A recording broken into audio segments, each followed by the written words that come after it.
one of the character areas of Lincoln.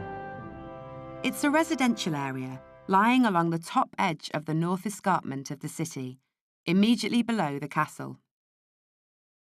Drury Lane itself forms a spine running east-west through the area. To the north, the area lies in the shadow of the castle walls and built right up to the massive ramparts. Views are one of the characteristics here, up to the castle and the cathedral. And the area enjoys wide views to the south and southwest. Since its construction in the 11th century, the castle has had a dominant role on the area's development. However, the castle itself was influenced by the Roman walled city, originally founded in 60 AD. Motherby Hill, which descends sharply off the south side of Spring Hill, follows the line of the former Roman walls. If you look carefully, the path lines up with the course of the castle walls. This is because the castle occupied the corner of the upper city, reusing and rebuilding the earlier Roman defences. Land around the castle was dominated by its defences, including a huge encircling ditch, as well as the large earth ramparts on top of which the walls sit. Larger still is the immense motte to the rear of numbers 17 and 18 Drury Lane. For several centuries, while the castle remained a military strongpoint, the area close to these defences remained empty of buildings, and the steep escarpment slope to the south of Drury Lane, including upper parts of Spring Hill, was similarly left open while more desirable plots were to be found.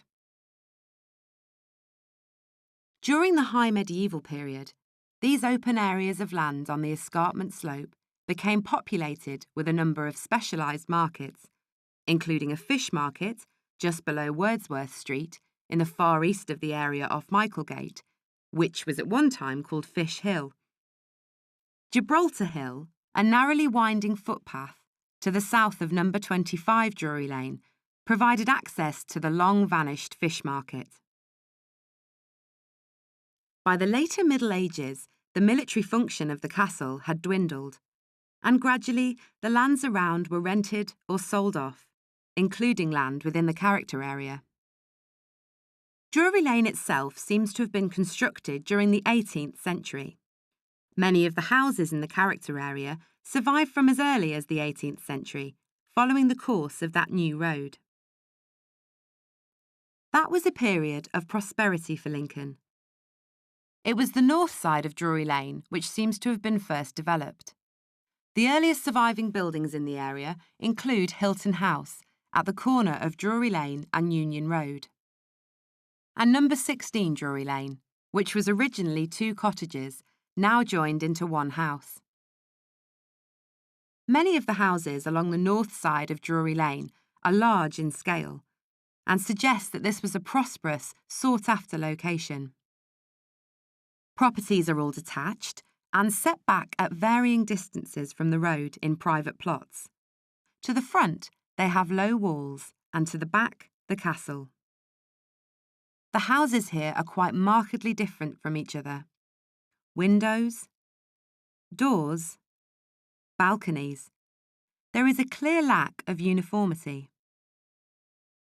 Typically, houses are not designed to take up the whole of their plot width. Often there is an archway or pathway to the side, leading to the rear of the property. Number 14 has medieval stone fragments assembled in this position, which are reputed to come from the Priory of St Catherine. Chadvarra House is at the eastern extreme of the area, on the corner of Wordsworth Street and Michaelgate. It was built in 1776-7 as the county hospital.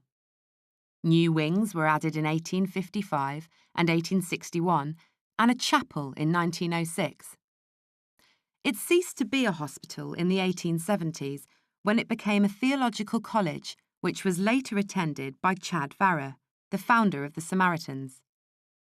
The main 18th century building is south-facing, like so many houses here, and its 3-storey facade has 11 bays, with a pedimented centre which slightly projects, and flanking wings.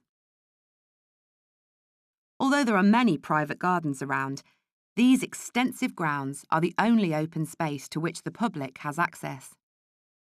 The slope of the escarpment is very evident, with terraces cut into the ground to create level areas for various purposes.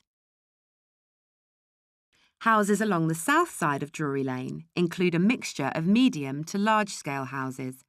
Despite their differences, houses have some common elements, such as their Welsh slate roofs, brick construction, vertical wooden sliding sash windows, and, perhaps most noticeably, the way they are located in their plots.